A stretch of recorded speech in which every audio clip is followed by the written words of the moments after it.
Here we go. Food is done. This is what we have. I guess the bacon grease kept it from sticking. It's pretty awesome, actually. So, I mean, you really could just squeeze this up and just eat it out of the package without a fork or anything. Smells amazing, and I know that because every time I open the package, all the flies start coming around and all that. But let's give it the taste test. Whew, almost lost it because it's so slippery. Squeeze it up to the top.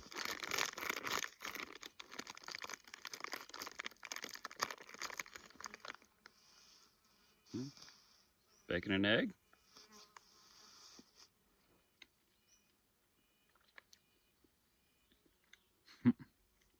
Yeah.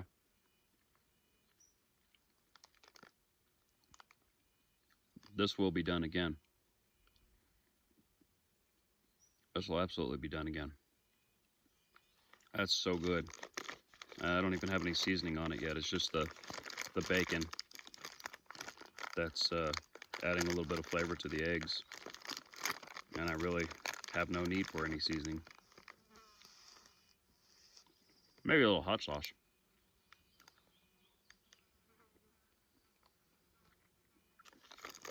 Oh man,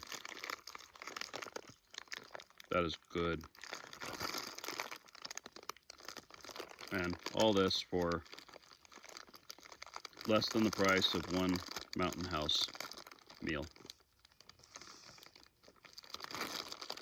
Break off of there, I don't want that off.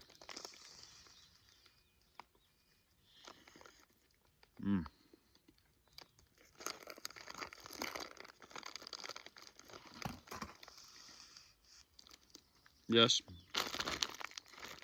there may be some convenience factor in the meals that you only have to boil a little bit of water. Pour the water in, wait a few minutes, and eat. But if you want real food outside, something that's really going to stick to your ribs, as they say, and make you feel full and make you feel like you actually ate something substantial, I highly recommend it. Even if you don't use the bag method, that pre-cooked bacon and some eggs just stuffed in a little pot like that, just let it cook up into this almost kind of an omelet form. Heck, if I had some cheese, we would kick it up a little bit. But I highly recommend it.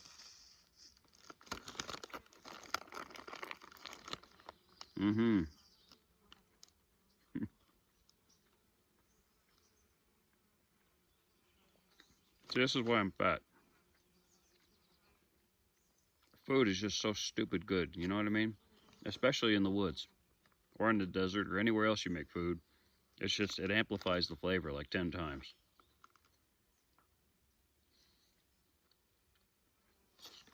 All right, let me quit being rude and eating in front of you. I'll catch you in a few minutes. All right, guys. Yesterday was a pretty interesting night. Heard some sounds and all that were kind of close by, probably an elk or something. Heard something that sounded like somebody taking one of these sticks and just slamming it against a tree. Shouldn't be anybody else out here, so maybe an elk was doing some stuff. But yeah, anyway, heard a few like kind of heavy footsteps around somewhere in the area, so maybe an elk was passing through and was pissed off that I was, here. But that also brought me to a point that was brought up on YouTube about camping and not being able to sleep. And I get that 100%. I understand completely where that's coming from because, well, before a lot of recent events in my life, I had the same problem. And I was always, even when I did sleep, I almost kind of slept with one eye open and, a 45 in my hand and, everything else. Always prepared for, whatever's going to happen. And then I started to realize that if being out in the woods makes me that anxious, there's probably a reason I shouldn't be there. And because I mean, this is to enjoy. This is not to dread. You know, I don't want to go camping and feel like, well, I'm not gonna go, or I don't want to go camping and feel like the whole way there, like, oh man, I'm not gonna get any sleep tonight. This is gonna suck. Well, at some point, I realized that every night that I've ever gone, with the exception of a couple, nothing has happened. Um, and I started to realize that anything that ever did happen never would have been anything that I was prepared for anyway. Now, short, you know, like animals and stuff like that, yeah, you can be prepared, but they're never going to come up to you when you're prepared. You're always going to be asleep or occupied doing something else or something like that. That's never going to be when you're ready for them. So the way I look at it is you almost just have to let go. You just have to let go and say, you know, whatever's going to happen is going to happen.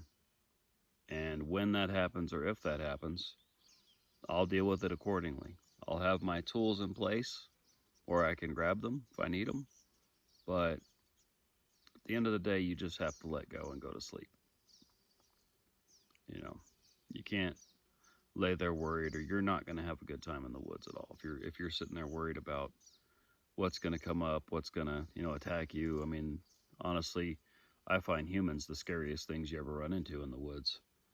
And I'm very prepared for that because humans aren't very good at sneaking up on you.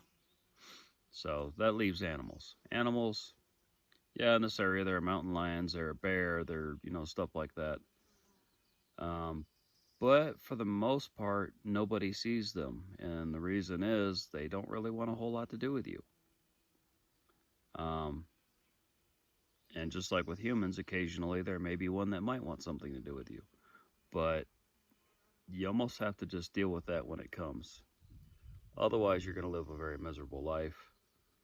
You're not going to sleep in the woods very well. Um,